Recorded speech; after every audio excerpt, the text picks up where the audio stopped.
No one could save the dying billionaire until a brave widow walked into his mansion. Everyone said he was beyond hope, cold, cruel, and counting down his final days alone. But when this widow was hired as his last caretaker, something no one expected happened. With nothing but her faith and kindness, she faced the man the whole town hated, the same man who once destroyed her life. At first he mocked her prayers. Then one night, when his heart stopped, her hands brought him back from the edge of death. Now, trapped under the same roof, two broken souls are forced to face the past. Neither of them can escape. But when she discovers his darkest secret, that he's the reason her husband died, everything changes. Will she walk away, or forgive the man she swore she'd never forgive? Because sometimes, the only thing stronger than pain is grace.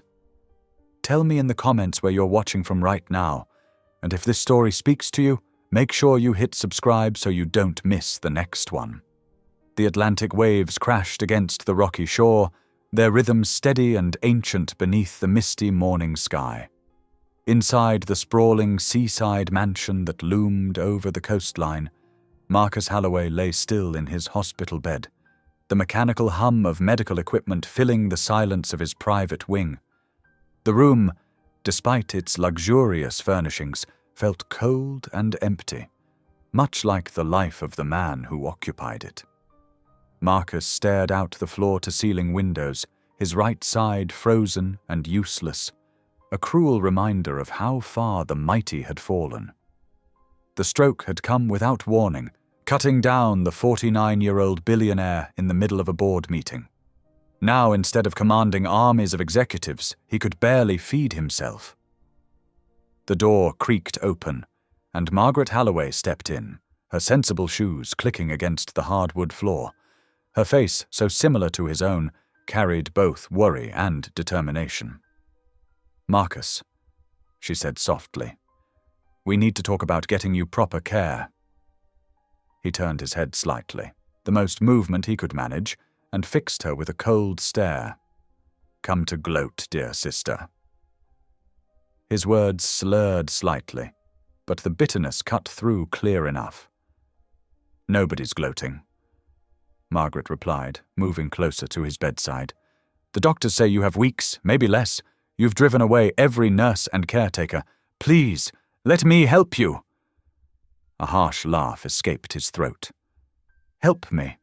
Like everyone else wanted to help me. The vultures circling, waiting for me to die so they can pick at what's left of my fortune." His voice grew stronger with anger. "Everyone wants something, Margaret. What's your angle?" Margaret's shoulders slumped slightly, but her voice remained steady. "I want my brother to find peace before it's too late. That's all I've ever wanted." "Peace?" He spat the word like poison. "Save your sanctimonious garbage for someone who cares." The silence stretched between them, heavy with decades of hurt and misunderstanding.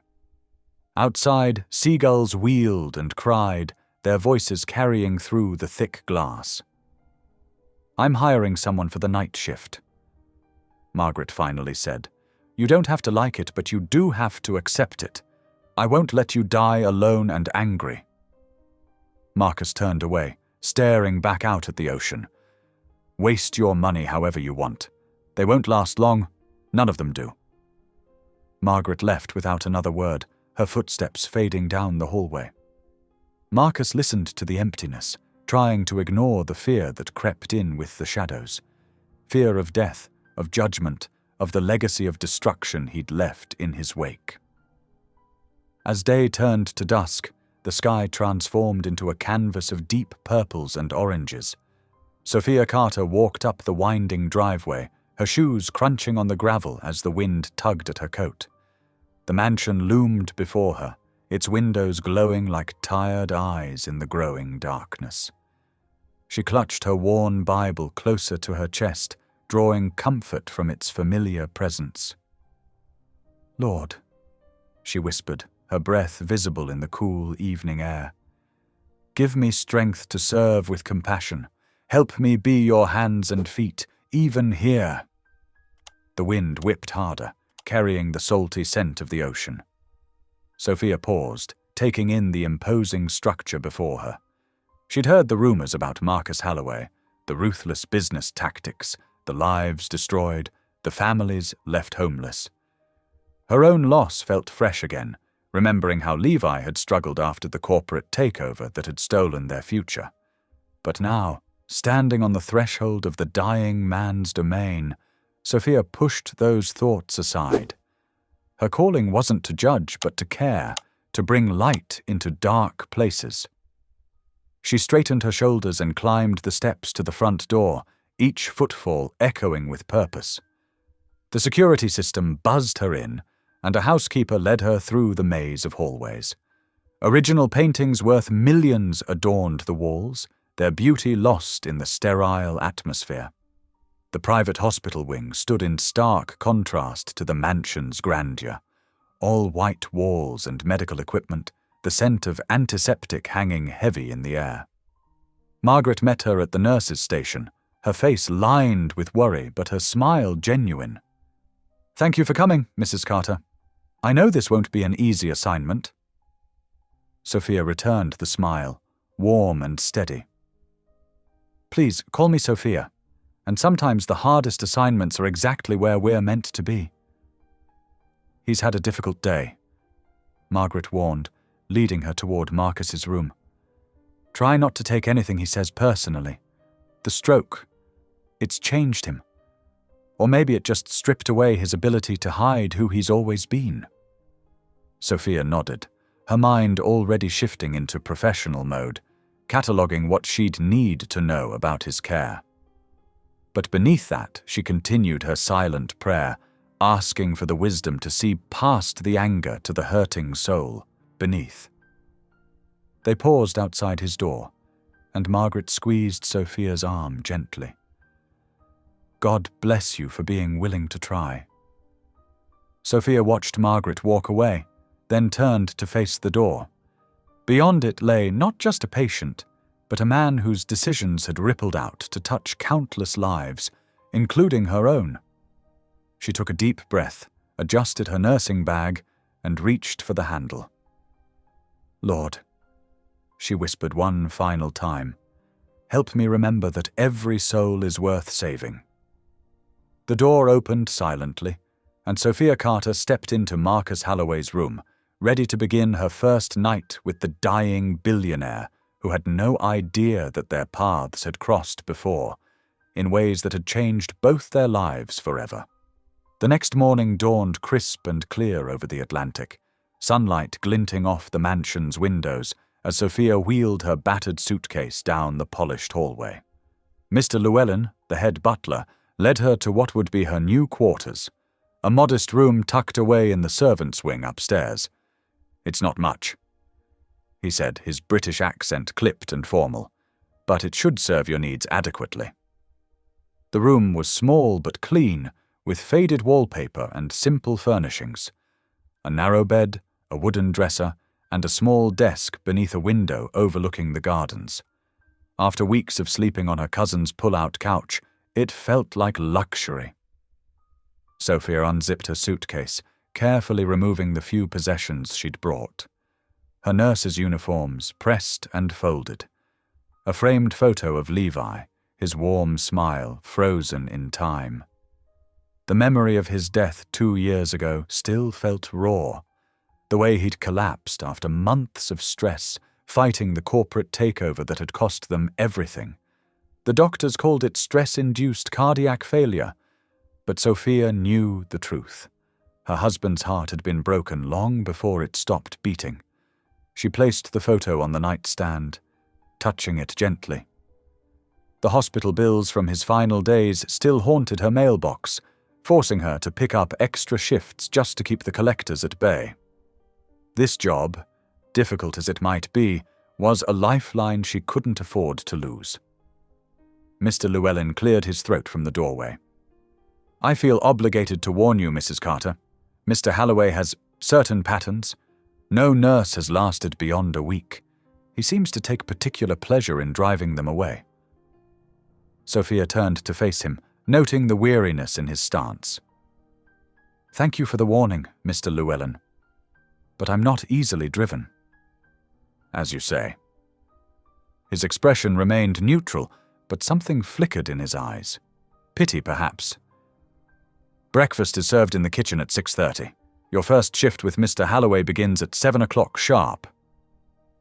After he left, Sophia unpacked her Bible, placing it beside Levi's photo.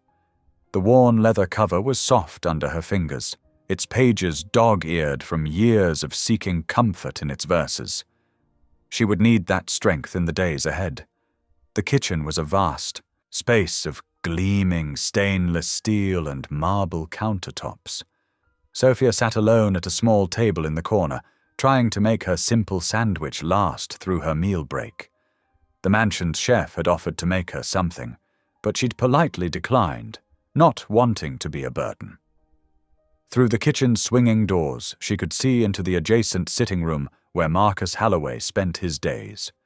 He sat in a custom medical recliner, wrapped in an expensive blanket that did nothing to hide how illness had ravaged his once powerful frame. His face was grey, marked by bitterness that seemed to age him beyond his 49 years. Sophia gathered her courage and entered the sitting room, moving to adjust his blanket, which had slipped from his shoulders. As she worked, she found herself humming softly, an old hymn her grandmother used to sing, the melody as natural as breathing. "Stop that infernal noise!" Marcus snapped, his voice harsh despite its weakness. "I'm not one of your church charity cases." Sophia's hand stilled on the blanket, but she kept her voice gentle. "I'm sorry if the humming bothered you, Mr. Halloway. It's just a habit." "Habit?" he scoffed. "Like that Bible you carry around? Tell me, where was your God when my brain decided to short-circuit? When everything I built started crumbling around me?" "God hasn't left you, Mr. Halloway. Sometimes we just can't see his purpose in our pain." Marcus's laugh was bitter. "Purpose? Save your fairy tales for Sunday school. I've seen how the world really works. The strong survive, the weak get crushed. That's the only truth that matters." Sophia finished adjusting the blanket in silence, each sharp word reminding her of Levi's final months. How many others had this man wounded in his climb to power? How many families had he torn apart with his truth? Later that evening, while Marcus dozed in his recliner, Sophia found a quiet moment alone in the kitchen. The house was still except for the distant sound of waves and the hum of medical equipment. She leaned against the counter, closing her eyes. "Lord," she whispered, her voice barely disturbing the silence, "give me patience. Help me see past his anger to the hurt beneath. Help me remember why I'm here." The memory of Levi's gentle spirit washed over her, his dreams of opening a community health center, his dedication to helping others even when they could barely help themselves. She couldn't save him, but maybe she could honor his memory by showing kindness to the very man who had contributed to his death. Sophia straightened her uniform and checked her watch. Time to dispense Marcus's evening medications. She would endure his bitter words and cruel judgments, not just for the paycheck that would help chip away at her debts, but for something more important, the chance to prove that compassion could survive even in the hardest soil. As she prepared the medications, she could hear Marcus's labored breathing from the other room. Whatever he had been, whatever he had done, he was now just a man facing his mortality. And Sophia Carter had made a promise, both to her profession and her faith, to care for those in need, even when they didn't want to be cared for. The next 2 days passed like a slow, heavy tide. Sophia moved through the mansion's hushed corridors, her footsteps echoing against marble floors that had seen better days. The grandeur remained, but like its owner, the house seemed to be holding its breath, waiting. Marcus watched her with eyes that burned with defiance. When she approached with his morning medications, he turned his head away, jaw set in stubborn resistance. I don't need your pity pills. He growled, his good hand clenching the armrest of his recliner. Sophia arranged the pills carefully on the silver tray beside him. This isn't about pity, Mr. Holloway. These medications help manage your blood pressure and prevent another stroke. Maybe I want another stroke. His words came out sharp, meant to wound. Maybe I'm tired of being a specimen for people to gawk at and pretend to care about. You're not a specimen. You're a patient who needs care. Sophia's voice remained steady, professional. And I'm here to help you live, not watch you die. Marcus's laugh was hollow. Live? Look at me. Half my body doesn't work. My empire's falling apart. What exactly am I living for? That's not for me to answer, Sophia replied, checking his vital signs with practiced efficiency. But as long as you're breathing, there's purpose to be found. The afternoon light filtered through heavy curtains, casting long shadows across the room. Sophia had just finished recording his vital signs when she heard the distinct sound of glass shattering against the door. Water trickled beneath the frame, forming a growing puddle on the expensive hardwood. She turned slowly, meeting Marcus's challenging stare.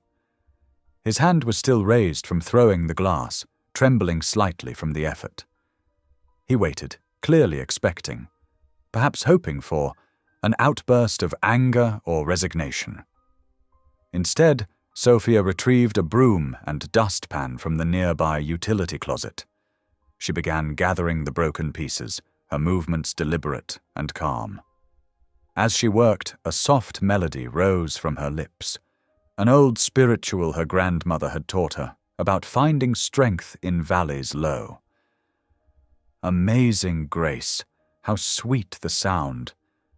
The words floated through the room like a gentle breeze, neither confrontational nor retreat, simply present.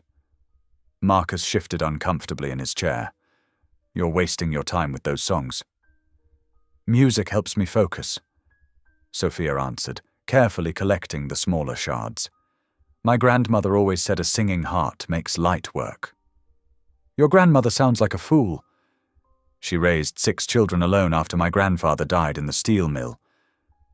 Sophia continued, mopping the floor, her voice matter of fact. Worked 3 jobs, never missed a church service, and still found reason to sing. I wouldn't call that foolish. The silence that followed felt heavier than before. As evening approached, dark clouds gathered over the Atlantic, bringing with them the first rumbles of an approaching storm. The wind picked up, rattling the windows of the mansion like impatient fingers. Sophia made her final rounds, checking Marcus's evening vitals and adjusting his position for comfort through the night. Thunder crashed outside, and she noticed a slight flinch in his expression. Would you like me to close the drapes completely? I'm not afraid of storms. He snapped, but his eyes darted to the window as lightning illuminated the sky. Of course not, Sophia agreed, but she drew the curtains anyway, adjusting the room's lighting to a soft glow. Try to rest, Mr. Holloway. I'll be downstairs if you need anything. In his room, Marcus lay awake, listening to the storm's fury. Each thunderclap seemed to echo the accusations in his mind. Faces of people he'd crushed in business deals, families displaced by his development projects, lives altered by his relentless pursuit of profit. He remembered the community health center project he'd blocked 5 years ago, buying up the property to build luxury condominiums instead. How many people had that decision hurt? The wind howled through the eaves, carrying with it the faint sound of Sophia's voice from below. She sat in the kitchen, her Bible open on the table before her, reading aloud from the Psalms. The words drifted up through the old ventilation system. The Lord is my shepherd, I shall not want. He maketh me to lie down in green pastures, he leadeth me beside the still waters. Marcus turned his head on the pillow, trying to shut out the gentle words that seemed to pierce through his carefully constructed walls. He didn't believe, couldn't believe, in a God who would let him end up like this. And yet, something in Sophia's quiet faith nagged at him, like a splinter he couldn't quite ignore. The storm raged on, but beneath its chaos, Sophia's voice continued steady and sure, reaching through the darkness to touch a soul that had forgotten how to feel anything but anger. Though he would never admit it, Marcus found himself listening, each word a reminder of a time before wealth and power had hardened his heart, when he too might have believed in something more than the cold comfort of success.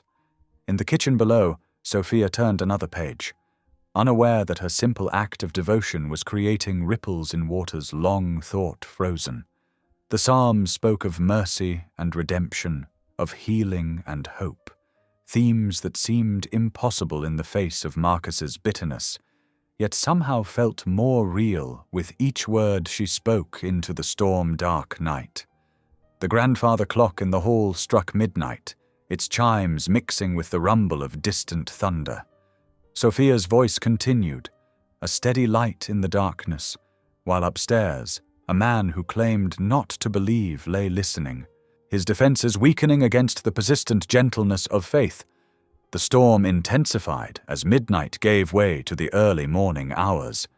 At 2 o'clock in the morning, a particularly violent bolt of lightning split the sky, followed immediately by a deafening crack of thunder that seemed to shake the very foundation of the mansion.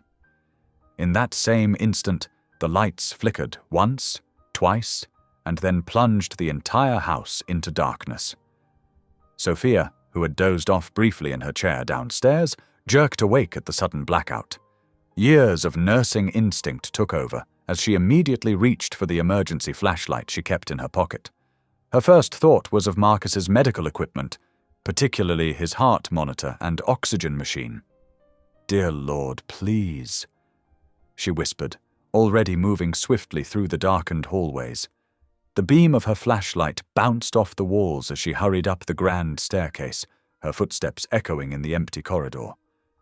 As she approached Marcus's room, an eerie silence made her pulse quicken. The usual steady beeping of his heart monitor was absent. She pushed the door open, casting her flashlight beam into the darkness. "Mr. Holloway," she called out. The light revealed Marcus in his bed, his face contorted in pain, gasping for air like a fish out of water. The heart monitor's screen was black. The backup battery had failed, along with the power. In the beam of her flashlight, she could see his lips taking on a bluish tinge. Sophia dropped her flashlight onto the bed, letting it illuminate the room indirectly. Without hesitation, she lowered the head of Marcus's bed to a flat position and began chest compressions. Her training took over completely. The proper hand position, the rhythm, the force needed. 1, 2, 3, 4. She counted under her breath, maintaining the steady pace she'd learned years ago. Between sets of compressions, she tilted his head back and gave 2 rescue breaths.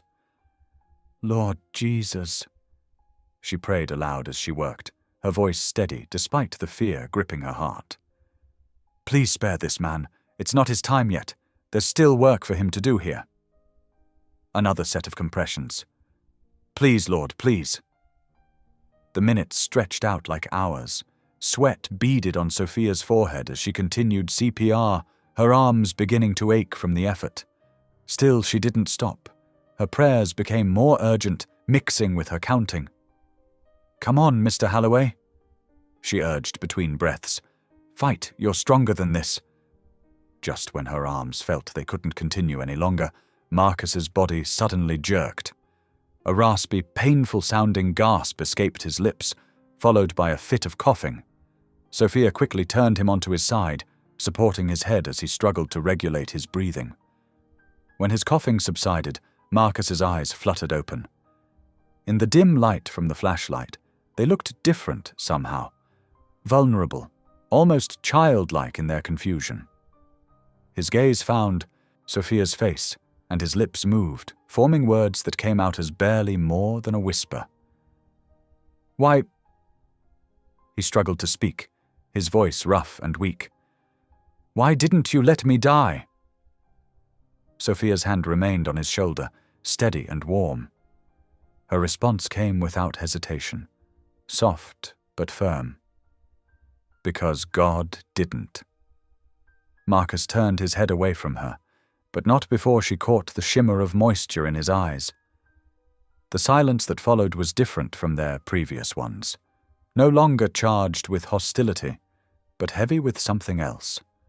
Questions, perhaps, or possibility. They remained that way until the backup generator finally kicked in, flooding the room with light and bringing the medical equipment back to life. The heart monitor resumed its steady beeping, each sound a reminder of the miracle that had just occurred.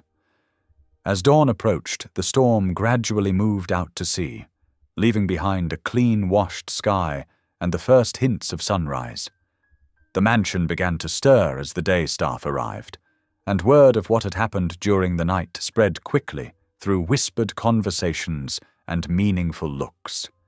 Mr. Llewellyn, the head butler, personally brought Sophia a cup of strong tea, his usually stoic expression softened with concern. "You should rest, Miss Carter," he said quietly. "It's been quite a night." But Sophia shook her head. "I need to check on Mr. Halloway first. He'll be wanting his breakfast soon." To her surprise, Mr. Llewellyn's lips twitched in what might have been a smile. "He's already asked for you," he said. "Said he wants you to read to him while he eats." Sophia blinked, certain she had misheard. "He wants me to read to him?" His exact words were, "Tell Ms. Carter to bring her Bible when she comes." Mr. Llewellyn confirmed. "First time I've heard him make a request instead of a demand in a very long time." When Sophia entered Marcus's room 30 minutes later, carrying her well-worn Bible along with his breakfast tray, she found him sitting up in bed. He looked pale and tired, but his eyes were alert. The usual sneer was absent from his face. "Good morning, Mr. Halloway," she said, setting down the tray. "How are you feeling?" He didn't answer directly, instead gesturing to the chair beside his bed. "You read Psalms last night?" he said. His voice was still weak, but the usual bite was missing. I'd like to hear more."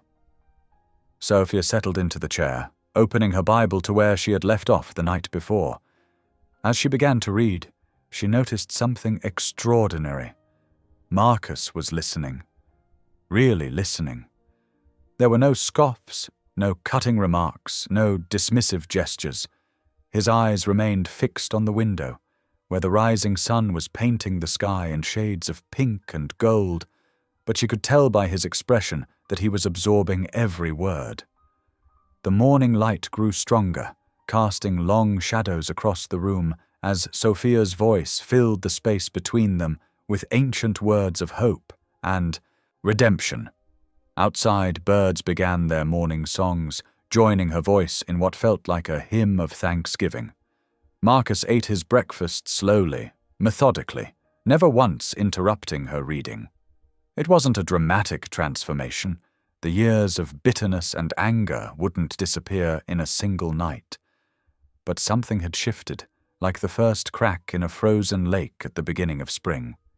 In the quiet of that morning, as Sophia's voice carried the timeless words through the sun-filled room, a small seed of change took root in soil that had long been barren.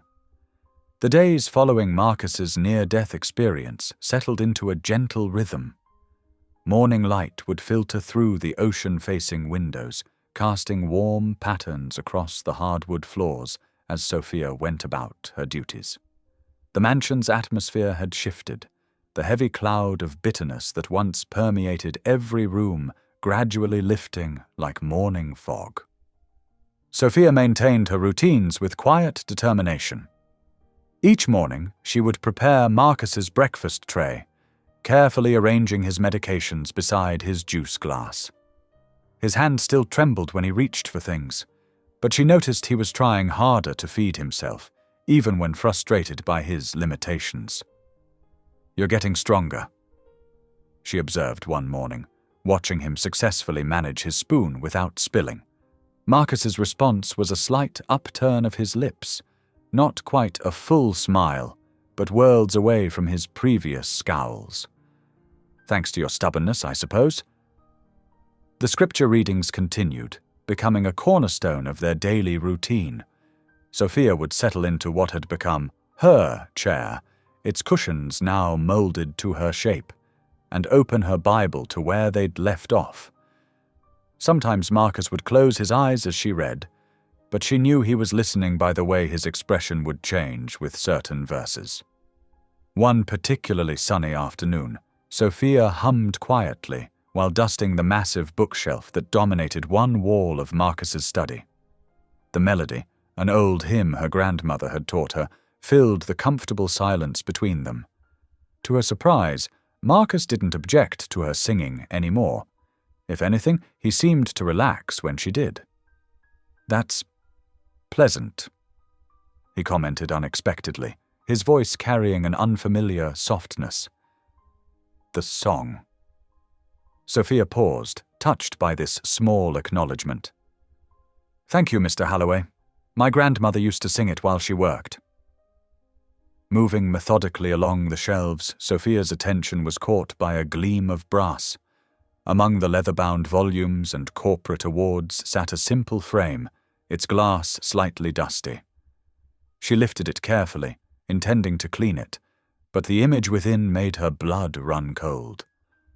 The newspaper article was yellowed with age, but the headline remained clear: "Halloway Corp breaks ground on Havenoaks redevelopment." The photo showed a younger Marcus, looking triumphant as he cut a red ribbon, surrounded by suits and forced smiles. The date stamped at the bottom of the article matched perfectly with the beginning of her personal nightmare. Sophia's hands began to tremble so violently she had to set the frame down. Havenoaks, her neighborhood, her community, her home, the place where she and Levi had planned to raise their family. The same development that had been foreclosed upon under suspicious circumstances, forcing dozens of families into financial ruin, her own included. The memories crashed over her like a tidal wave, Levi's increasing anxiety as they fought the foreclosure notices, the stress that had weakened his heart, the final heart attack that took him from her. All of it traced back to this man, this project, this moment captured in time. Something wrong? Marcus's voice cut through her thoughts. Sophia turned slowly, the frame still in her hands. "Havenoaks," she said, her voice barely above a whisper. "This was your project." Marcus squinted at the photo, recognition dawning on his face.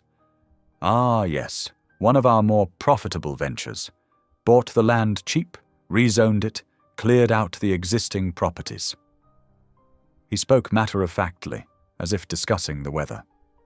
"Just business." "Just business?" Sophia's voice cracked. "Those were people's homes, families, lives." She took a deep breath, struggling to maintain her composure. "My home, my husband." Marcus's expression shifted from confusion to dawning comprehension. "You lived there?"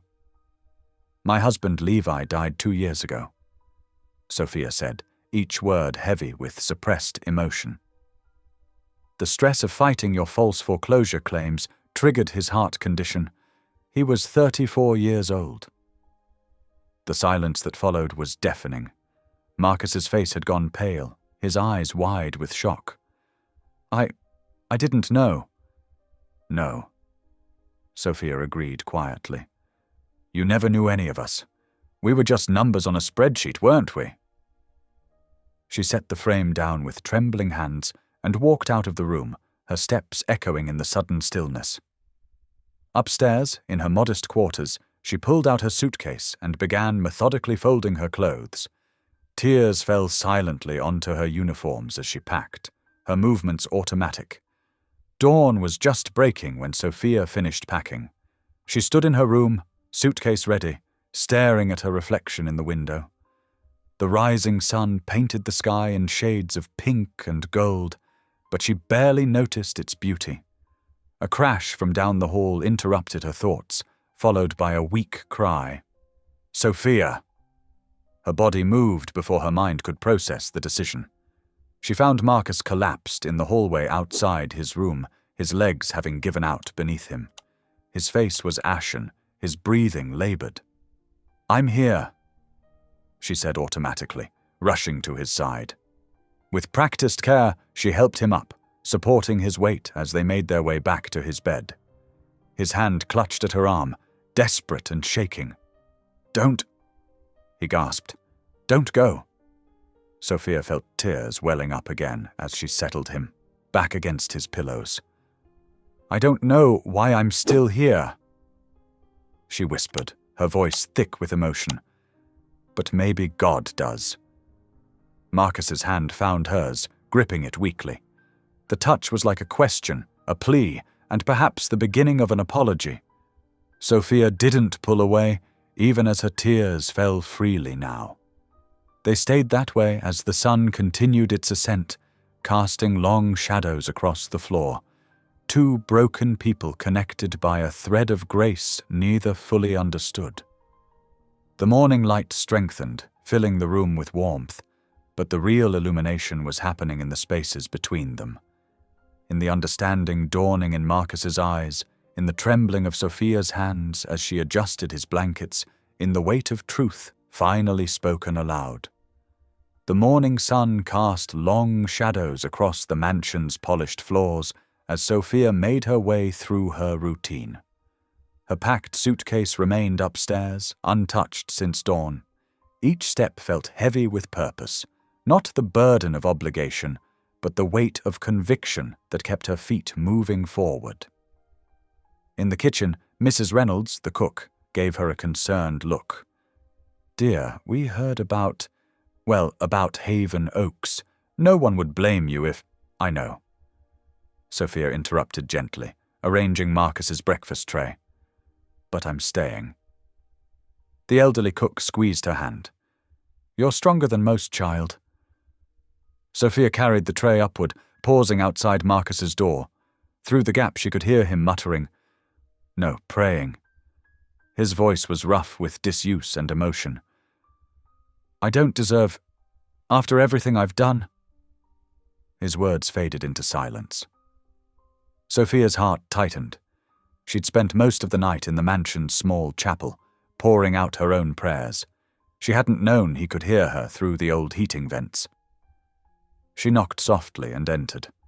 Marcus looked different somehow, diminished, but not in the way his illness had diminished him. There was a new humility in his eyes when he met her gaze. "Good morning," she said quietly, setting down the tray. "Sophia, he began, then stopped. Would you help me to the veranda today? I haven't seen the ocean in weeks." It took time and patience to help him into the wheelchair. His body was weak, but his determination was strong. Together, they navigated through the wide hallways until they reached the glass doors leading to the wraparound veranda. The salt air rushed to meet them, carrying the distant cry of seabirds. Sophia positioned his wheelchair near the railing, where the view of the Atlantic stretched endlessly before them. The morning light painted the waves in shades of silver and blue. They sat in silence for a long while, letting the ocean's rhythm wash over them. Finally, Marcus spoke, his voice barely audible above the surf. "I keep thinking about my mother," he said. "She used to tell me that money wasn't worth losing your soul over." He gave a bitter laugh. "I should have listened." Sophia settled into a nearby chair, her hands folded in her lap. "Tell me about her." "She was like you in some ways. Strong faith, gentle spirit." Marcus's eyes grew distant. "When she died, I was already becoming what I became. Too busy with deals to visit her much in the hospital. The day she passed, I was closing a merger." His voice cracked. "I stopped praying after that, stopped believing in anything except power and profit. Loss changes us," Sophia said softly. "When Levi died, I was so angry at God. But then I realized God was the only one who truly understood my pain." Marcus turned to look at her, his face etched with regret. "How do you do it? How do you sit here with me, knowing what I did to your family? To so many families?" Sophia took a deep breath, choosing her words carefully. "Because holding on to bitterness only hurts ourselves, and because I believe in grace, even when it's hard, especially when it's hard." They watched a flock of pelicans glide past, their wings catching the morning light. "I've never apologized to anyone," Marcus admitted. "I wouldn't even know where to begin." "You begin by listening," Sophia said. "Really listening to the stories of the people you've hurt, to your own heart, to God." The morning wore on, the sun climbing higher. They talked about loss, his mother, her Levi, about the weight of regret and the possibility of redemption. For once, Marcus didn't try to defend himself or justify his actions. He simply listened, letting Sophia's words sink into the spaces where his armor had begun to crack. After lunch, she helped him back to his room. As she turned to leave, he caught her hand. "Sophia, I haven't prayed since my mother died. I wouldn't know how anymore." She turned back, her eyes gentle. "It's never too late to speak again," she said softly. "God's still listening." That evening, after dinner had been cleared away, Sophia sat in her usual spot by Marcus's window. The moon had risen, casting a silvery path across the dark water. Behind her, she heard Marcus's voice, barely a whisper. "God, if you're there, I don't deserve to be heard, but—" His words faltered, then continued. "Please help me make things right." Sophia kept her eyes on the shimmering waves, giving him privacy in this moment of vulnerability. Neither of them fully recognized the change taking root in their hearts, like seeds planted in soil that had long been barren but was finally beginning to soften under the gentle rain of grace. The ocean continued its eternal rhythm, waves breaking against the shore like time itself, washing away the old and making way for the new. In the quiet of the room, two broken people sat in the presence of something larger than their pain, something that felt remarkably like hope. Mrs. Reynolds found them like that an hour later. Marcus dozing in his chair, Sophia humming softly as she read her Bible by moonlight. The old cook shook her head in wonder, remembering the bitter man who had raged against the world just days before. Sometimes, she reflected, the greatest miracles were the quiet ones that happened in human hearts. The morning sun filtered through the mansion's tall windows, casting long shadows across the polished floors. Sophia watched with quiet pride as Marcus gripped his walker, determination etched on his face. His steps were shaky but purposeful as he made his way down the hallway. Slow and steady, she encouraged, staying close, but letting him work through it himself. Marcus nodded, sweat beading on his forehead. 2 weeks ago I couldn't even stand, he said between breaths. Now look at me, practically running marathons. A faint smile played at the corners of his mouth. Mrs. Reynolds appeared in the doorway, her eyes widening. "Mr. Halloway, you're up and about." She hurried to fetch a glass of water. "Thank you, Helen," Marcus said, using her first name for the first time in years. The old cook nearly dropped the glass in surprise. Later that morning, Sophia helped Marcus with breakfast. His hands trembled less now as he handled the spoon, managing most bites without assistance. These small victories felt monumental after weeks of total dependence. The Atlantic Daily called again, Mrs. Reynolds mentioned as she cleared away the dishes. "They're quite persistent about getting that interview." Marcus's face clouded. "What do they want?" "They're calling it the Billionaire's Miracle," Sophia explained gently. "Word's gotten around about your recovery." "And about you," Marcus added, studying her face. "The nurse who wouldn't give up." Sophia shifted uncomfortably. "I'm not comfortable with attention," Besides, she hesitated.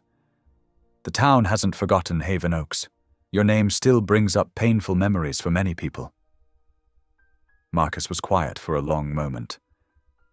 Maybe it's time I faced that, he said finally. Not through some newspaper story, but... He looked up at her. Would you take me to your church on Sunday?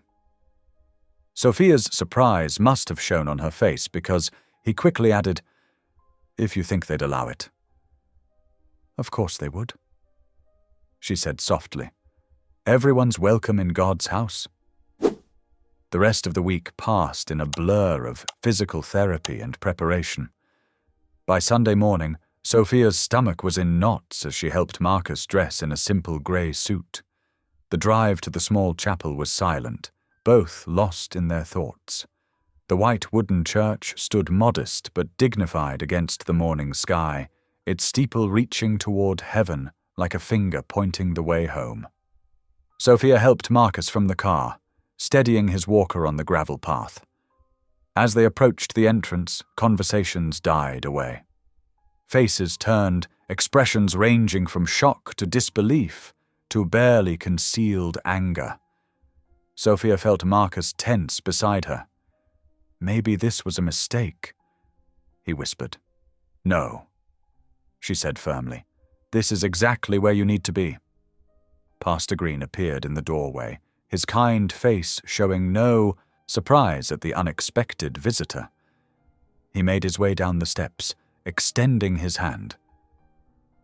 Welcome to our church, Mr. Halloway, he said warmly. We're glad to have you join us this morning. Marcus couldn't meet his eyes. I don't deserve to be here, he whispered, his voice thick with shame. Sophia's hand found his shoulder, squeezing gently. The simple gesture spoke volumes of forgiveness, of support, of grace freely given. Pastor Green's eyes crinkled with understanding as he nodded. Come on in, he said. Service is about to start. They made their way slowly to a pew near the back. Sophia could feel the stares, hear the whispers. She recognized faces from Haven Oaks, Mrs. Thompson, who'd lost her family home of 30 years, the Martinez family, who'd had to move their children to a different school district, old Mr. Jenkins, who still carried the foreclosure notice in his wallet as a bitter reminder. The organ began to play, its familiar hymn filling the sacred space. Pastor Green took his place at the pulpit, his deep voice carrying to every corner of the sanctuary.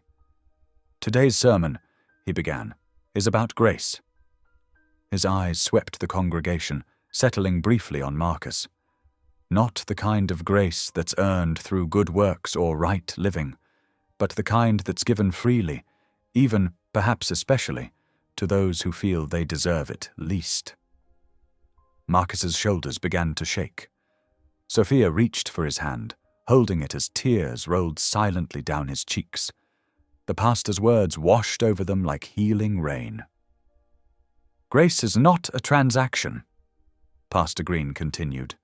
It's not a reward for good behavior or a prize for perfect attendance. Grace is a gift, freely given by a God who loves us not for who we should be, but for who we are, broken, flawed, and desperately in need of mercy. Throughout the service, Sophia felt the atmosphere in the church slowly shift. The initial tension began to dissolve as the congregation witnessed Marcus's genuine brokenness. When they stood to sing Amazing Grace, his voice joined theirs, trembling and uncertain at first, then growing stronger. After the final prayer, Pastor Green made his way to their pew. Thank you for coming, he said, clasping Marcus's hand between both of his own. I hope we'll see you again. As they made their way back to the car, several church members approached. Mrs. Thompson stepped forward, her lined face a study in conflicting emotions. Mr. Halloway, she said quietly, I lost everything when Haven Oaks was foreclosed. Marcus met her eyes, his own still red from crying. I know, he replied. I'm so sorry. I can't undo what I did, but I want to try to make it right. She nodded slowly. "Well," she said after a moment, "Pastor Green always says the first step is showing up. You showed up today." The drive back to the mansion was quiet, but it was a different kind of silence than before. Sophia glanced at Marcus, noting how his expression had softened, as if some great weight had begun to lift. "Thank you," he said finally, "for bringing me today. For," he gestured vaguely, searching for words, "for everything." Sophia smiled, remembering Pastor Green's words about grace.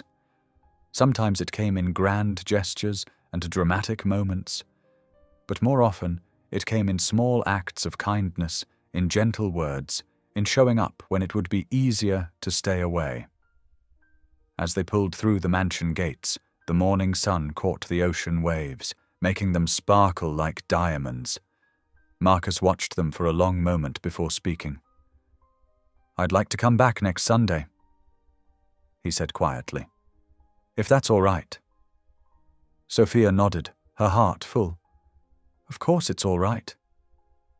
The mansion stood silent and grand against the sky, but somehow it felt less imposing now, less like a fortress and more like a place where healing could happen, where grace, given, not earned, could work its quiet miracle in human hearts. The Wednesday afternoon sun cast long shadows through the mansion's windows as Marcus wheeled himself onto the veranda. His hands trembled slightly on the armrests, but not from physical weakness this time. Sophia noticed his agitation as she arranged his afternoon medications. "Could you sit with me for a while?" His voice was quiet, uncertain. "There are things I need to tell you, things you deserve to know." Sophia settled into the chair beside him, her heart beating a little faster. She'd seen this coming in his eyes all week, in the way he'd grown more withdrawn after church. "I need to tell you everything," Marcus began, his gaze fixed on the distant horizon where sea met sky. "About who I was, what I did, not just to Haven Oaks, but everywhere." The ocean breeze carried the salt air around them as Marcus began his confession. He spoke of his early days in real estate, of small successes that grew into an obsession with more properties, more profits, more power. "I stopped seeing people," he said, his voice rough with emotion. "They became numbers on spreadsheets, obstacles to progress. When reports came in about families struggling, about communities being torn apart." He paused, swallowing hard. "I ignored them all."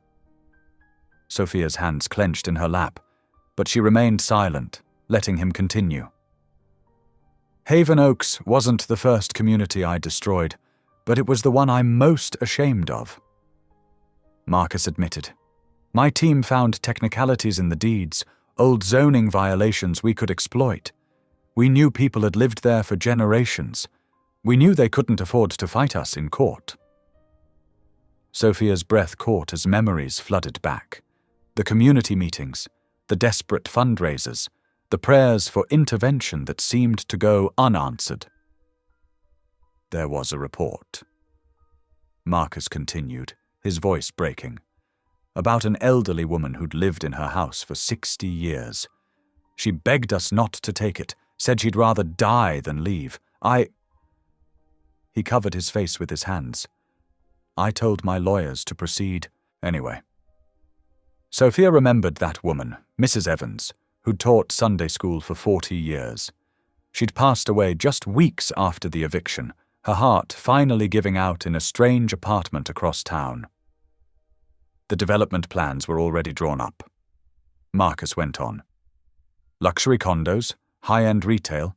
We estimated a 400% return on investment. That's all I cared about. The numbers. Not the children who'd have to change schools. Not the elderly who'd lose their support networks. Not the small business owners who'd lose everything." He turned to look at Sophia directly, his eyes red-rimmed. "Your husband. I never knew. Never wanted to know about the real people affected. But there were reports about the stress, the health impacts. I ignored those too. Sophia felt tears sliding down her cheeks, remembering Levi's final days, the strain of moving, the mounting bills, the heart attack that took him far too soon.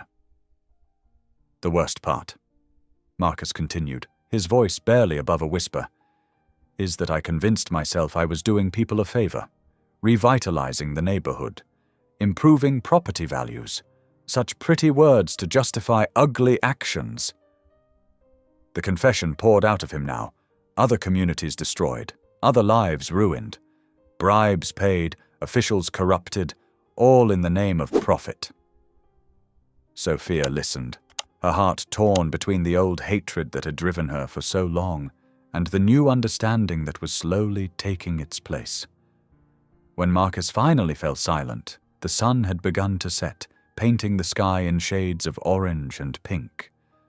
The silence stretched between them, heavy with unspoken emotions. "You can't undo the past," Sophia said at last, her voice gentle but firm. "But you can start building something that matters now." Marcus looked at her, hope and doubt warring in his expression. "How? After everything I've done?" "By using what you have to help heal what was broken," she answered. "Not to ease your guilt, but because it's right." Something shifted in Marcus's face, a decision being made, a path being chosen. "Get me my phone," he said suddenly. "I need to call James." Sophia brought him the phone, watching as he dialed his lawyer's number with shaking fingers. "James, yes, I know what time it is. I need you to start working on something immediately." Marcus's voice grew stronger as he spoke. "A new trust. I want to dedicate substantial resources to rebuilding the Haven Oaks community. Not just houses. We're talking about a complete restoration. Community center, health clinic, small business grants." He listened for a moment, then shook his head. "No, this isn't about tax benefits. This is about making things right. I want this done properly, with community input at every stage. And James, this takes priority over everything else." After ending the call, Marcus sat back in his wheelchair, looking both exhausted and somehow lighter. Sophia went to prepare his evening tea, her mind processing everything she'd heard. Standing in the kitchen, she glanced through the doorway at Marcus. He sat quietly watching the last rays of sunlight fade over the ocean, his profile softened by the golden light. For the first time, she realized she no longer saw the cruel billionaire who had destroyed her community. Instead, she saw something else, a man humbled by his own mistakes, trying to find his way toward redemption. The tea kettle whistled, pulling her from her thoughts. As she prepared the cup the way he liked it, one sugar, a splash of milk, Sophia found herself humming softly. The melody was an old hymn about grace and second chances, its quiet notes floating through the kitchen like a prayer. The morning sun cast long shadows across Marcus's bedroom as Sophia helped him button his dress shirt. His fingers trembled too much to manage the small buttons himself, but his determination showed in the set of his jaw. "You don't have to do this today," Sophia said gently, smoothing his collar. "The doctors said you need rest." Marcus shook his head. "I've rested long enough. These people have waited too long for the truth." He glanced at his reflection in the mirror, noting how his stroke had left one side of his face slightly drooping. "Though I doubt they'll want to hear anything I have to say." The town hall of Haven Oaks stood at the center of what had once been a thriving community. Now its white paint was peeling, and the steps were cracked, visible symbols of the neighborhood's decline. As Marcus's driver helped him from the car, Sophia could feel the hostility radiating from the gathering crowd. "That's him," someone whispered loudly. "The man who destroyed everything. Got some nerve showing his face here." Another voice added. Sophia took Marcus's arm, steadying him as he gripped his walker. Each step up to the entrance seemed to take an eternity, but he refused to use the wheelchair. "I need to stand before them," he'd insisted. "They deserve that much respect." Inside, the meeting room was packed. The wooden benches creaked under the weight of what seemed like the entire neighborhood. Old faces Sophia recognized from church sat alongside younger families who'd lost their homes. The air felt thick with tension and unspoken accusations. Mayor Thompson, a stern-faced woman in her 60s, called the meeting to order. "Mr. Halloway has requested time to address the community," she announced, her tone carefully neutral. "We will hear him out." Marcus made his way slowly to the podium, his walker scraping against the worn floorboards. Sophia stood close behind him, ready to catch him if his strength failed. The silence in the room was deafening. "My name is Marcus Halloway," he began, his voice wavering slightly. "Though I suspect none of you need that introduction. You know me as the man who took your homes, your businesses, your community." A murmur of anger rippled through the crowd. Marcus gripped the podium tighter. "I'm not here to make excuses. What I did was wrong. I put profit above people. I convinced myself that progress meant destroying what you'd built together. I was wrong." His voice cracked. "So terribly wrong." "Tell that to my grandmother," someone shouted from the back. "She died broken-hearted after you took her house." "My kids had to change schools," another voice called out. "We lost everything." Marcus absorbed each accusation like physical blows, but he didn't flinch. "You're right, all of you. I can't undo the pain I've caused, but I can try to make amends." He gestured to his lawyer, who distributed packets to the town council members. "I'm establishing a trust of $50 million for the restoration of Haven Oaks. Not just rebuilding, but creating something better. A new community center, a health clinic, grants for small businesses to return." The room erupted in chaos. Some people jumped to their feet, shouting that it was too late, that money couldn't fix what he'd broken. Others whispered frantically, examining the proposal documents. "You think you can buy forgiveness?" someone yelled. "This is just to ease your guilty conscience." Marcus swayed slightly, and Sophia stepped forward, gripping his arm. But instead of retreating, she turned to face the crowd. "I understand your anger," she said, her clear voice cutting through the noise. "My husband Levi died because of what happened here. I know the cost better than most." She took a deep breath. "But he's trying to make things right. That deserves a chance." The room fell silent, stunned by her words. They all knew Sophia, remembered her husband. Her presence beside Marcus carried weight they couldn't ignore. "This isn't about forgiveness," Marcus added quietly. "That's not something I can ask for. This is about doing what's right, even if it's years too late. The trust will be community-controlled. You'll decide how to rebuild. I'm just providing the resources you should have had all along." Mayor Thompson studied the documents carefully. "This appears to be legally binding. The funds would be released immediately." Gradually, the mood in the room began to shift. Not to acceptance, exactly, but to cautious consideration. People began asking practical questions about the trust, the timeline, the decision-making process. By the time they left, 2 hours later, Marcus was exhausted but upright. As they walked to the car, a reporter from the local paper approached them.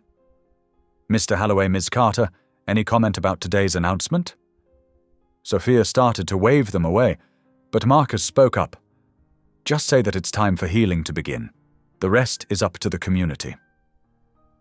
3 days later, the Haven Oaks Herald ran the headline, "Billionaire seeks redemption. Widow stands by him."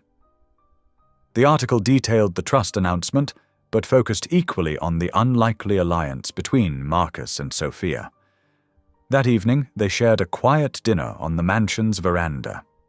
The ocean breeze carried the salt smell that Sophia had come to associate with their conversations, and for the first time, She heard Marcus laugh, a genuine sound, rusty from disuse, but real. The look on Thompson's face when she saw the number. He chuckled. I thought her eyes would pop out. Sophia smiled, cutting into her grilled chicken. I think you shocked everyone today, including me. Good shocked or bad shocked? Good, she said softly. Definitely good. Marcus was quiet for a moment, watching the waves roll in. You know, I haven't felt this alive in years, even with everything, the stroke, the therapy, the uncertainty. I feel more present than I have in decades.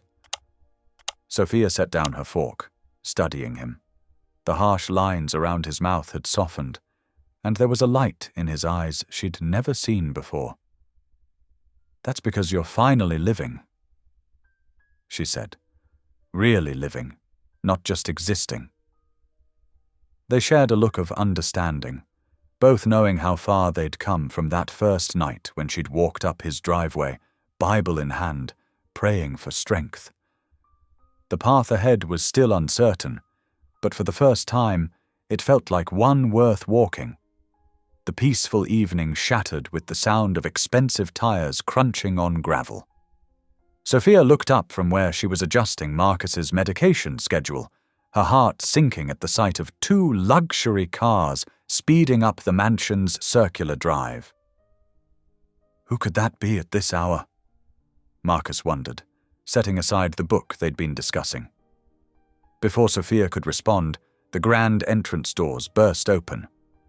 Gregory Halloway strode in, his tailored suit as sharp as his expression, followed by his mother Lydia, whose high heels clicked ominously against the marble floor. Father, what in God's name do you think you're doing? Gregory's voice echoed through the foyer. $50 million to rebuild some worthless neighborhood? Marcus straightened in his wheelchair, his jaw tightening. Gregory, Lydia, to what do I owe this pleasure? Lydia's perfectly painted lips curled into a sneer as she surveyed the room, her gaze landing on Sophia with obvious disdain. Really, Marcus, first you give away our family's fortune, and now you're letting the help make your medical decisions? Sophia stood quietly, maintaining her dignity despite the hostility radiating from both visitors. She'd dealt with prejudice before, but this felt different, more personal, more calculated. Sophia is not the help, Marcus said firmly. She's the reason I'm alive, and what I do with my money is none of your concern. Gregory laughed, but there was no humor in it. None of our concern. That's our inheritance you're throwing away on your little charity project. Your inheritance? Marcus's voice grew stronger, anger giving him energy. That money was earned through destroying lives. I'm trying to make it right. Make it right? Lydia stepped forward, her designer perfume overwhelming in the small space. Or are you being manipulated by this woman? She gestured dismissively at Sophia. We've done our research on her, Marcus. Her husband died because of Haven Oaks. How convenient that she's now controlling your decisions about rebuilding it. Sophia felt her hands trembling, but kept her voice steady. I'm not controlling anything. Mr. Halloway makes his own choices. Father. Gregory moved closer, his tone switching to false concern. You had a stroke. You're vulnerable. Clearly this woman has taken advantage. Enough! Marcus's shout surprised everyone, even himself. Sophia has shown me more genuine care in these past weeks than either of you have in years. Every penny I'm donating is mine to give. Now get out of my house. Lydia's face hardened. I was afraid you'd be difficult about this. She snapped her fingers, and 3 men in expensive suits entered, carrying briefcases. These are the corporate lawyers from the board. We've been monitoring your erratic behavior. What is this? Marcus demanded, though fear had begun creeping into his voice. The lead lawyer stepped forward, opening his briefcase. Mr. Halloway, We have papers here declaring you mentally unfit to make financial decisions. Given your medical condition and recent, unusual choices, the board has voted to place you under supervised care." "You can't do this," Sophia protested, moving to stand between them and Marcus. "He's of sound mind. Ask his doctors." "We have." Gregory smiled coldly. "And they agree that stroke victims often experience personality changes that can impact their judgment. The papers are already filed." 2 paramedics entered with a gurney, and Sophia's heart dropped. This had been planned, coordinated. They'd never had a chance. "Marcus will be moved to his city penthouse," Lydia announced with artificial sweetness, "where he can receive proper medical supervision, away from certain influences." Her eyes cut to Sophia. "No." Marcus grabbed Sophia's hand. "I won't go. This is my home, my choice." But the lawyers were already moving, presenting documents that required immediate action. The paramedics approached with professional detachment, ready to transfer Marcus to the gurney. "Sophia." Marcus's voice cracked as they began to move him. "Don't stop believing. If I can't finish this, you must." She tried to follow, but Gregory stepped in her path. "Your services are no longer required. You'll receive your final payment in the mail." Sophia could only watch helplessly as they wheeled Marcus out. His eyes stayed locked on hers until the massive doors swung shut between them. Through the windows, she saw the ambulance's lights flash to life, carrying away the man who had become so much more than just her patient. The mansion felt cavernous and cold after everyone left. Sophia remained rooted in place, tears finally falling freely down her cheeks. The sound of waves crashed against the shore outside, a rhythm that had become so familiar during their evening talks. When morning came, Sophia found herself in the mansion's small chapel, where she and Marcus had often prayed together. Sunlight filtered through stained glass, casting colored shadows across the empty pews. She knelt, clutching her Bible close to her heart. "Lord," she whispered, her voice rough from a sleepless night, "give me strength.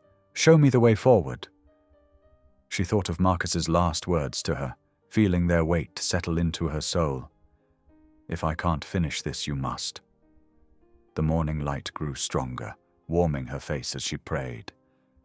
The chapel's silence held no answers, but Sophia felt her resolve strengthening. This wasn't over. Sometimes faith meant fighting back, and she had never been one to give up easily. She remained there, letting memories of the past weeks flow through her mind. Marcus's first genuine smile, his trembling voice during his first prayer, the light in his eyes when he announced the Haven Oaks Trust. God had brought them together for a purpose, and she refused to believe that purpose ended here. The sound of the mansion staff beginning their morning routines drifted through the chapel doors, but Sophia stayed kneeling, drawing strength from the quiet sanctuary. Marcus's words echoed in her heart. "Don't stop believing, Sophia." And she wouldn't. Whatever came next, she would face it with the same grace and determination that had carried her through every other storm in her life. Above her, morning light continued to pour through the stained glass, painting the chapel in colors of hope and possibility, even as uncertainty loomed like a shadow at the edges of her vision. The weeks after Marcus's forced departure stretched like shadows at sunset, each day longer than the last. Sophia threw herself into her work at the Ocean View Medical Clinic, trying to fill the void left by his absence. Her small office, with its mint-green walls and single window, became both sanctuary and prison, a place to heal others while her own heart ached. "Any news about Mr. Halloway?" she would ask whenever Margaret called, but the answers grew increasingly grim. "They've got him isolated," Margaret would say, her voice tight with worry. "Gregory and Lydia control everything now. Even I can barely see him." October slipped into November, bringing slate-grey skies and bitter winds off the Atlantic. The morning news whispered about Marcus's declining health, each report more concerning than the last. Sophia kept his photograph from the newspaper on her desk, his smile, so rare and hard-won, frozen in time. One particularly dreary Tuesday afternoon, rain drummed against Sophia's office window as she finished updating patient charts. Thunder rolled in the distance, reminding her of that stormy night when she'd saved Marcus's life. The memory of his first genuine thank you still warmed her heart. A knock at her door startled her from her thoughts. "Ms. Carter?" The clinic receptionist stood there, holding a thick cream-colored envelope. "This just arrived by courier. It's marked urgent." Sophia's heart skipped when she saw the seal. Blackwood and Associates, Marcus's personal lawyers. Her hands trembled as she opened it, the heavy paper crisp beneath her fingers. Inside, she found a letter written in Marcus's distinctive scrawl, the lines slightly uneven from his weakened right hand. The date at the top was just 3 days ago. "Dear Sophia, by the time you read this, I will likely have passed from this world. The doctors say days, maybe hours, but I'm not afraid anymore. You taught me that death isn't the end, just a change of address, as you once said. You came into my life when I was already dead inside, though my heart was still beating. You healed what the doctors couldn't. My heart? Not just the muscle and valves, but the hardened, bitter core of who I'd become. Your faith, your forgiveness, your unwavering kindness. They brought me back to life in ways no medicine could.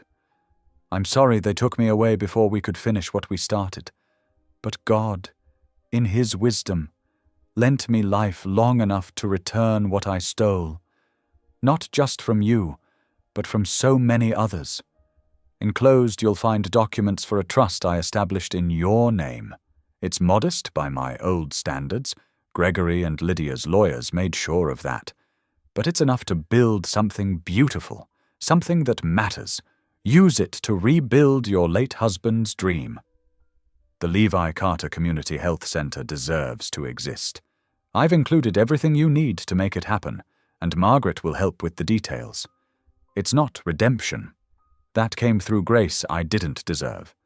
Consider it instead a final gift from a man who learned to believe again. Thank you, Sophia, for showing me that it's never too late to change, for teaching me that faith isn't a weakness, but the greatest strength we have, for proving that forgiveness, even when unearned, can transform a life. Keep building, Sophia. Keep believing. Keep shining your light into dark places. With eternal gratitude, Marcus Halloway. The letter slipped from Sophia's fingers as she sank to her knees, tears flowing freely down her cheeks. Rain continued to fall outside, but she barely heard it over the sound of her own heart beating. "Lord," she whispered, her voice thick with emotion, "thank you. Thank you for allowing me to see your work in him. Thank you for this gift." She remained there, kneeling on the office floor, letting waves of gratitude wash over her.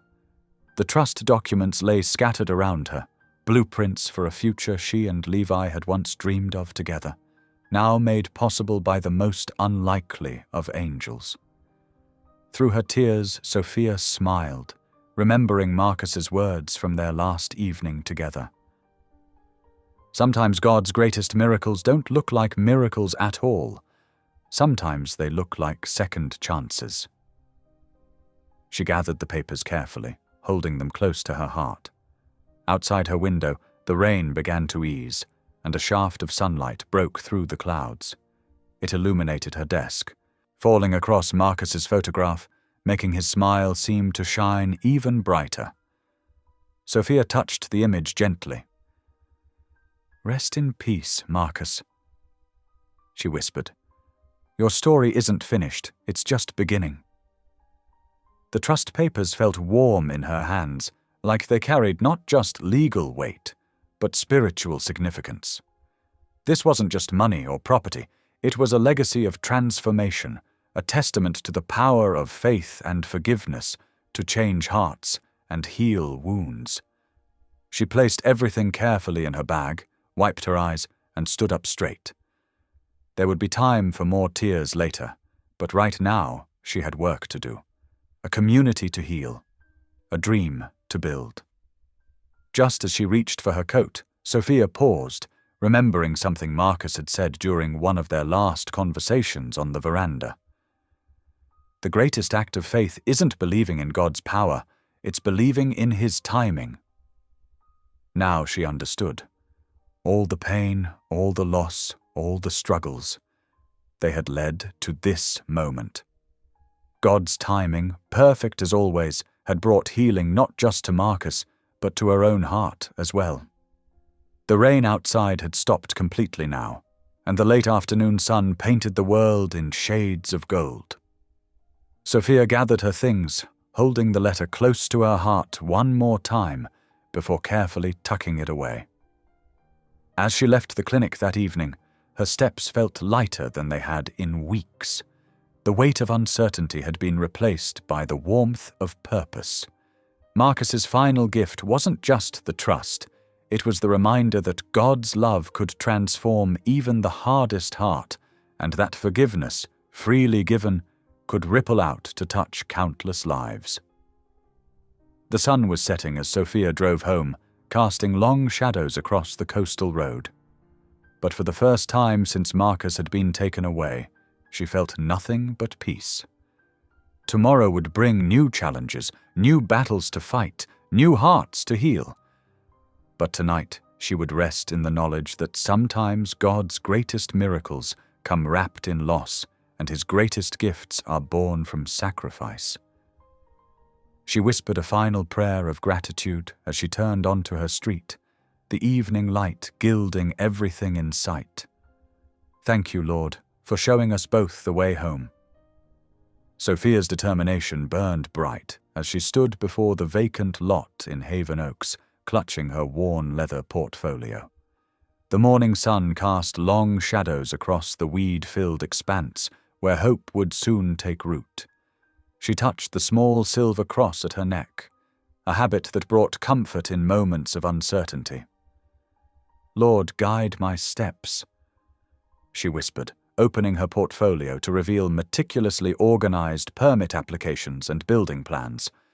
The city planning office buzzed with fluorescent lights and whispered conversations. Mr. Thompson, the chief planning officer, peered at Sophia over his reading glasses. His skepticism was evident in the tight line of his mouth. Ms. Carter, while the funding is in place, you understand this is a complex undertaking, he said, shuffling through the papers. The Holloway name carries certain associations in this town. Sophia straightened her spine. Which is exactly why this matters so much. This center isn't about Marcus Holloway's name. It's about healing our community, the same community my husband dreamed of serving.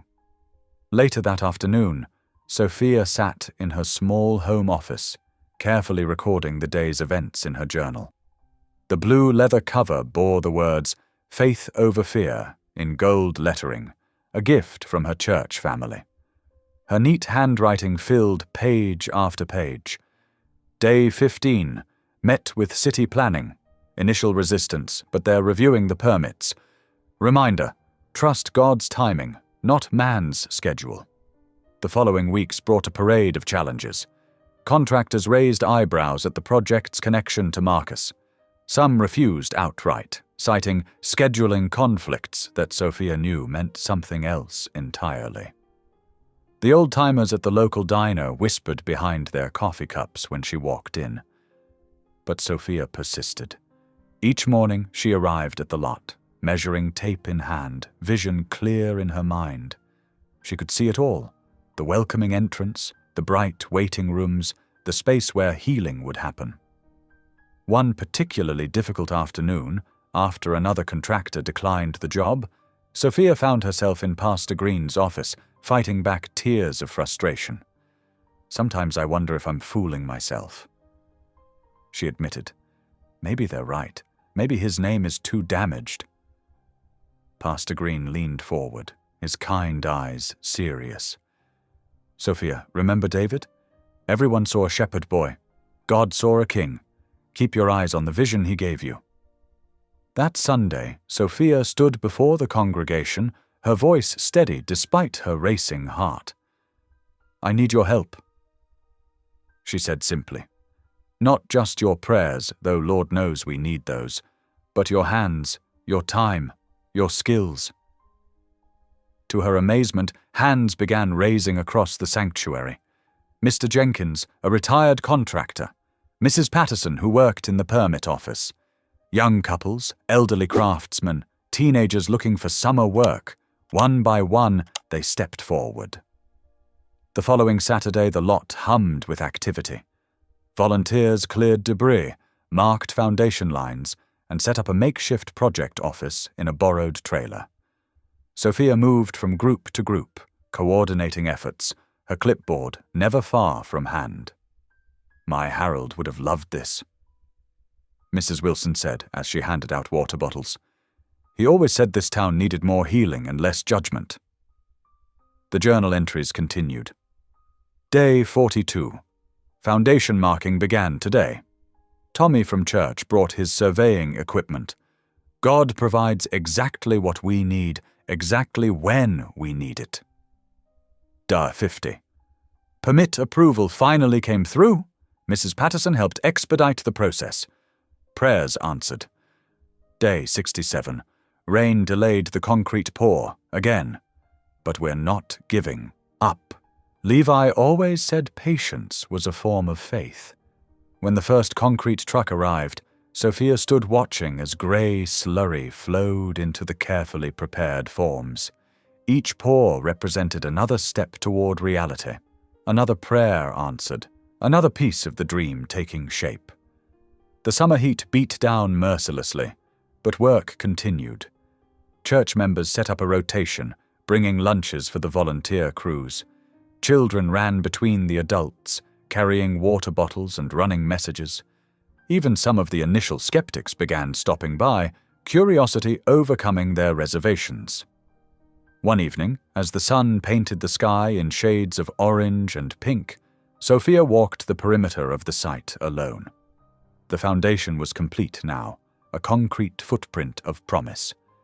Construction materials lay neatly stacked, ready for the next day's work. She paused at the gate, her hand resting on the temporary chain-link fence. The evening breeze carried the scent of fresh-cut grass and possibility. "We're getting there, Levi," she whispered, her eyes tracing the outline of what would soon rise from this ground. "And thank you, Marcus. Thank you for helping make this possible." Her gaze drifted to the horizon where the sun was setting, painting the sky in brilliant colors. The same sky that had witnessed so much pain in this community was now witnessing its healing. Sophia touched her cross again, feeling the familiar comfort of its presence. In her journal that night, she wrote, Day 75. Sometimes God's greatest works start with just a foundation, both in buildings and in hearts. Today I saw both taking shape. The concrete is set, but more importantly, I saw Mrs. Thompson, who lost her house in the foreclosure, working alongside Bobby Jenkins, whose father worked for Marcus's company. They were laughing together. Healing is happening, Lord, not just in the center we're building, but in the hearts of those building it. She closed the journal carefully, running her fingers over its worn cover. The words, "Faith over fear," caught the lamplight, glinting like a promise. Tomorrow would bring new challenges, new permits to acquire, new skeptics to convince.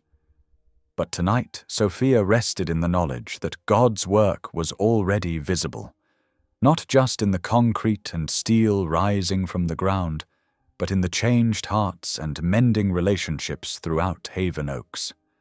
The foundation was laid, both literally and figuratively. What would rise from it would be more than just a building.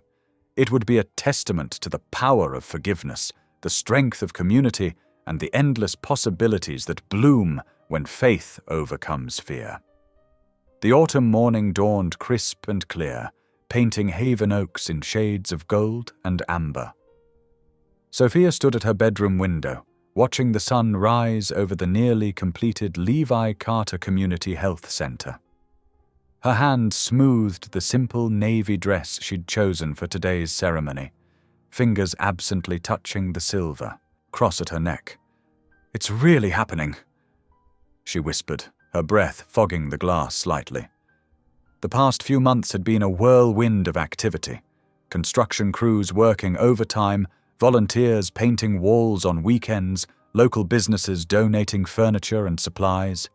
Even those who'd initially opposed the project had slowly come around, won over by the community's transformation. Sophia's phone buzzed, a message from Margaret, Marcus's sister. "On my way. He would be so proud today." Tears pricked at Sophia's eyes as she replied with a simple heart emoji. The relationship she'd developed with Margaret over these months had been unexpected but precious. They'd spent many evenings together, sharing stories about both Levi and Marcus, finding healing in their shared grief and purpose. By 8 o'clock, Sophia was already at the center, supervising last-minute preparations. The maintenance crew swept the new sidewalks while volunteers arranged chairs on the front lawn. A simple podium stood ready, draped with burgundy cloth. Behind it, covered by a white sheet, waited the memorial plaque Sophia had commissioned. "Mrs. Carter?" Tommy, one of the teenage volunteers, approached with an armful of programs. "Where do you want these?" Sophia smiled, remembering how this same boy had once spray-painted angry messages on Marcus's development signs. Now he was one of their most dedicated helpers. "By the welcome table, please. And Tommy, thank you for everything." The boy ducked his head, smiling. "My grandma's going to be one of the first patients here. That makes it special, you know?" As the morning progressed, more people began arriving. Church members in their Sunday best, local officials in pressed suits, former Haven Oaks residents who'd lost homes but found new hope in this project. Sophia greeted each one personally, her heart swelling at the sight of former enemies now chatting like old friends. Mrs. Patterson from the permit office arrived with a massive bouquet of white roses. "For the reception table," she insisted, hugging Sophia tight. "Though they're not half as beautiful as what you've built here." By 10 o'clock, the crowd had swelled to over 200 people. Chairs were filled, with many standing along the edges of the property. The autumn breeze carried the scent of coffee from the refreshment table and the sweet fragrance of late-blooming flowers from the newly planted garden. Margaret arrived last, elegant in a grey suit that reminded Sophia painfully of her brother. The two women embraced without words, understanding in their shared tears. "I brought something," Margaret whispered, pressing a small box into Sophia's hands. Inside lay Marcus's reading glasses, the ones he'd worn during their scripture sessions. "They should be here too." Sophia placed them carefully on the podium, next to her worn Bible and a framed photo of Levi. 3 pieces of her journey, united at last. At precisely 10:30, Pastor Green stepped to the podium. The crowd fell silent, even the children stilling in their parents' laps. "We gather today," he began, his deep voice carrying across the lawn, "to celebrate not just a building, but a miracle of healing, not just of bodies, but of hearts and community." Sophia sat in the front row between Margaret and Mrs. Wilson, her hands clasped tightly in her lap. The pastor's words washed over her as she gazed at the building before them. Its red brick walls and large windows seemed to glow in the morning light. The words Levi Carter Community Health Center stood proud above the entrance in dignified bronze letters. When it was her turn to speak, Sophia's legs felt wooden as she approached the podium. But as she faced the crowd, peace settled over her like a familiar blanket. 9 months ago, she began, her voice clear and strong. This was an empty lot full of broken dreams. But God specializes in restoration. He takes our brokenness and builds something beautiful. She shared stories of the construction, the volunteers who showed up day after day, the unexpected donations that arrived just when funds ran low, the former rivals who became friends over paint cans and lunch breaks. This center, she continued, represents more than healthcare. It represents redemption. It stands as proof that love is stronger than bitterness, that forgiveness has power to heal what hatred destroys. Sophia moved to the covered plaque, her fingers finding the cord. This memorial honors two men who shaped this dream in different ways, one who planted the seed and one who, in his final days, helped it grow. With gentle reverence, she pulled the cord. The white sheet fell away, revealing the bronze plaque. For Levi Carter, who dreamed of healing, and Marcus Halloway, who learned how. A collective gasp rose from the crowd. Several people dabbed at their eyes. Margaret pressed a handkerchief to her face, shoulders shaking slightly. Sophia returned to the podium, lifting the ceremonial scissors. The red ribbon stretched across the entrance seemed to shimmer in the morning light. With God's grace, she declared, let healing begin. Just as she positioned the scissors, a movement caught everyone's attention. A white dove, brilliant against the blue sky, circled overhead.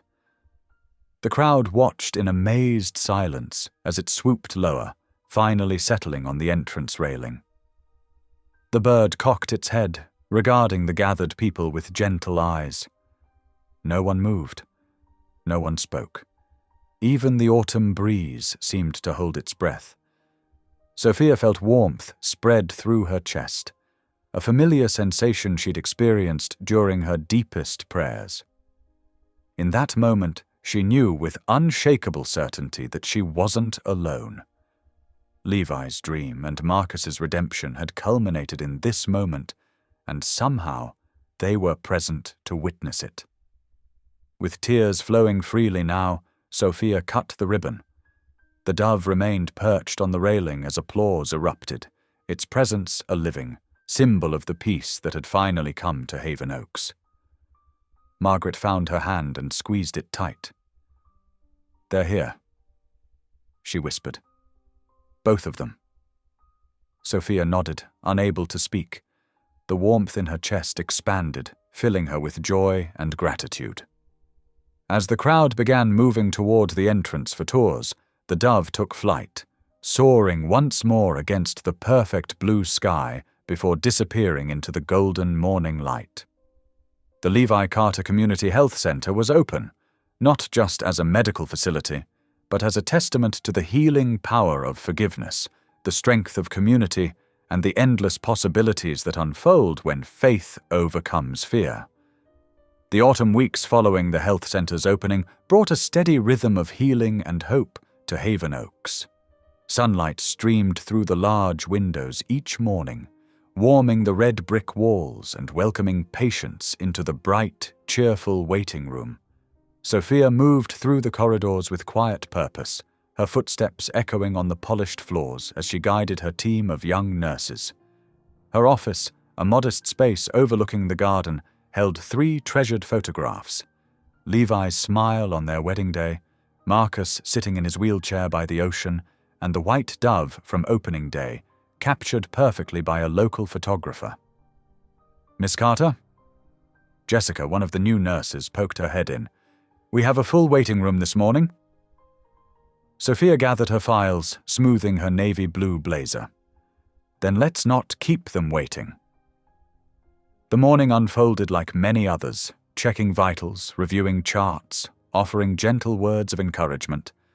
But Sophia knew each patient carried more than physical ailments. They brought their stories, their fears, their hopes. During the lunch hour, she found Tommy Martinez, age 8, crying in the hallway. His mother was receiving treatment for diabetes, a condition that had gone unmanaged when healthcare was out of reach. "Hey there," Sophia said softly, sitting beside him.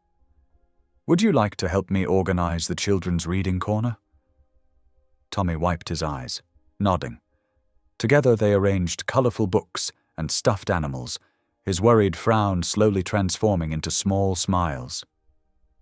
My mum says this place is like magic, Tommy confided, hugging a plush elephant. She feels better already. Sophia squeezed his shoulder. Sometimes the best medicine is knowing people care. Later that afternoon, while reviewing patient files, Sophia noticed an elderly woman lingering in the lobby.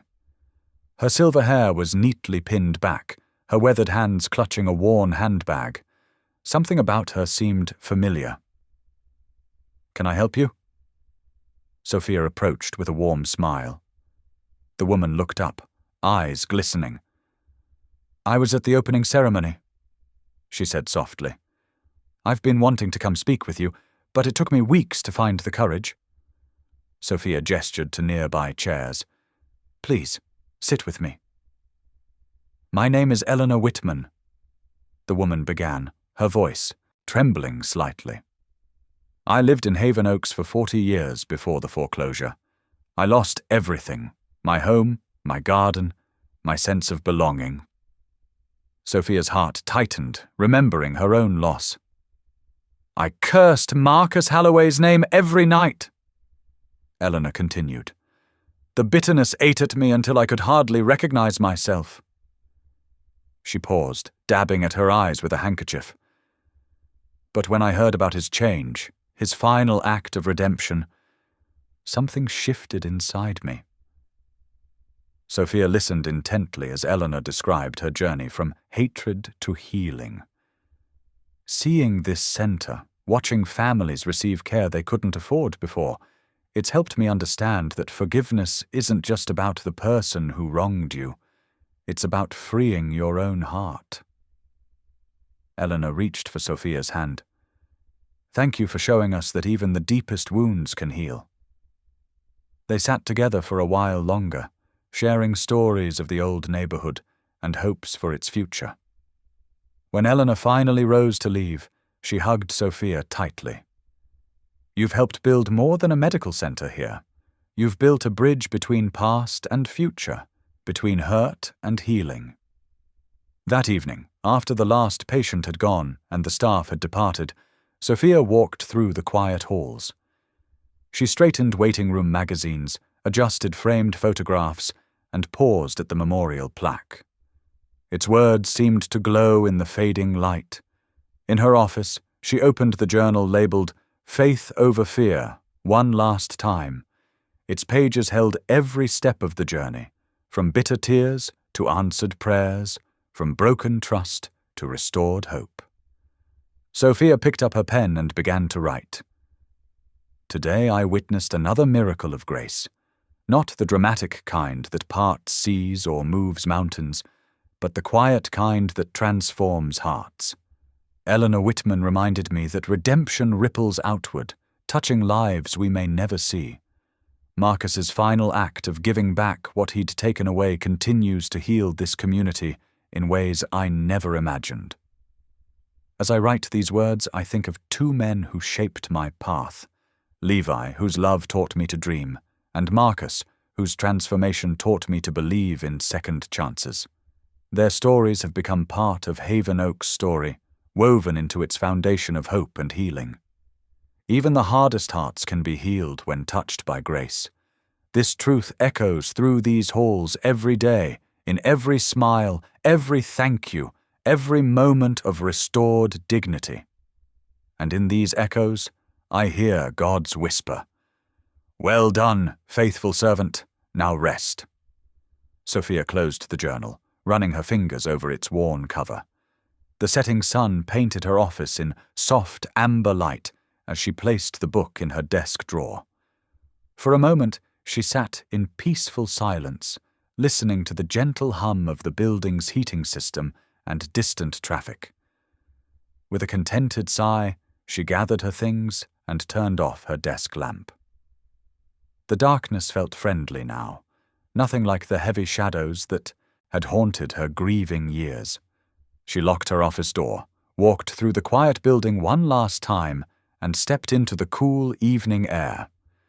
At home, Sophia changed into comfortable pajamas and settled into bed. Her bedside table held a stack of medical journals, her Bible, and a small photo of the health center's opening day. She reached for the lamp, pausing for a moment of gratitude.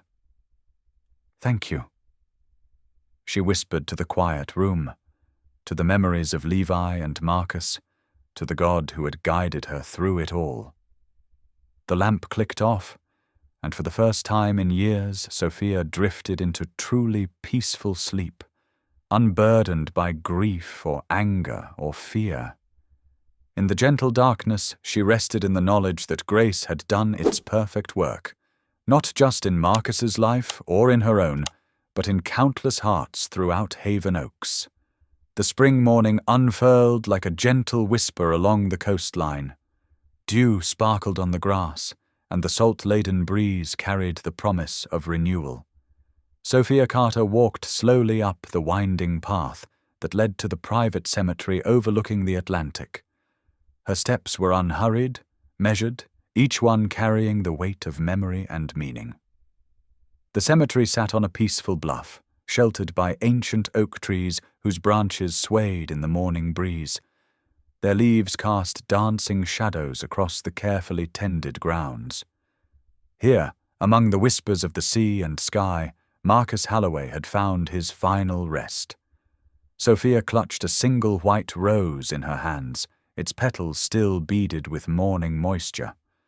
She'd chosen it carefully from her garden at the health center, the same garden where so many healing conversations now took place. The rose symbolized purity, new beginnings, and the kind of peace that comes only after storm clouds clear. As she approached Marcus's grave, her heart swelled with emotions she couldn't quite name. The headstone stood dignified against the backdrop of the endless ocean, its granite surface catching the early morning light. The inscription, chosen with care and consideration, read simply, "Marcus Halloway, once lost, now found." Sophia remembered the day they'd discussed faith, sitting on his veranda. Marcus had confessed his feelings of being lost, adrift in a sea of wealth that brought him no peace. "Sometimes," he'd told her, "being found is scarier than staying lost." Now those words, transformed into this epitaph, carried a deeper truth. Kneeling beside the headstone, Sophia laid the white rose with gentle reverence. The grass beneath her knees was soft and cool, still damp with morning dew. She reached out, her fingers tracing the carved letters of Marcus's name, remembering the man who'd transformed from her greatest enemy into an unexpected instrument of grace. "You thought no one could save you?" She spoke softly, her words carried on the morning breeze. But God sent two broken souls to save each other. The truth of those words settled deep in her heart. She thought about how God had used their shared brokenness, her grief over Levi, Marcus's spiritual emptiness, to create something beautiful. Their pain had become the foundation for healing, not just for themselves, but for an entire community. The rising tide pulled at the shoreline below, its rhythm as steady as a heartbeat. Sophia closed her eyes, listening to the waves' eternal conversation with the shore. She remembered countless evenings spent reading to Marcus as that same sound drifted through his window, how the ocean's presence had somehow made it easier for him to open up about his regrets and hopes. As she sat in quiet reflection, the clouds above began to shift and part. Sunlight broke through in golden shafts, transforming the grey morning into something magnificent. The light caught the surface of the water, turning the waves into liquid gold. It was as if heaven itself was painting a picture of redemption across the horizon. Sophia watched the natural display with tears in her eyes, but they weren't tears of sorrow. They were tears of gratitude, of wonder at how God could weave such beauty from threads of loss and pain. The health center stood in the distance, its windows catching and reflecting the morning light like beacons of hope. From this vantage point, she could see the building that had become both Marcus's legacy and her own mission. The Levi Carter Community Health Center had grown beyond their initial dreams. What started as a simple clinic had blossomed into a full-service medical facility, offering care to anyone who walked through its doors. The waiting room walls displayed both Levi's and Marcus's photographs, two men who'd never met in life, but whose stories had intertwined to create something greater than themselves. Standing slowly, Sophia brushed the grass from her knees. Her smile shone through her tears as she took one last look at Marcus's resting place. The white rose lay perfectly positioned against the grey stone, a symbol of the peace he'd finally found. In the distance, church bells began to ring, their clear tones carrying across the morning air. The sound reminded Sophia of Sunday services, of Marcus's first tentative steps into her small church, of the day he'd finally understood that grace wasn't earned but freely given. The bells seemed to speak of that same grace now, persistent, beautiful, and always having the final word. The health center's windows continued to shine in the distance, catching the morning light like dozens of stars brought down to earth. Each gleaming pane represented a life touched, a person helped, a small piece of both Marcus's redemption and Levi's dream made real. The building stood as a testament to the truth that hope could rise from the ashes of loss, that healing could flow from the deepest wounds. As the church bells continued their song, Sophia turned and began walking back down the path. Her steps were lighter now, carrying the peace that comes from knowing that even the hardest stories can end in grace. Behind her, the ocean continued its eternal dance, the waves catching the golden light, while above, seabirds wheeled and called in the brightening sky. The morning had started grey and uncertain, but now the world seemed to glow with promise. It was, Sophia thought, rather like the journey she and Marcus had shared, beginning in darkness but ending in unexpected light. The church bells rang out their final notes, their music floating on the spring breeze, reminding all who could hear that grace, indeed, always has the final word. Thank you for being here. If something in this story stayed with you, I'd love to see you again. Subscribe. And tomorrow, I'll bring you another story crafted with heart.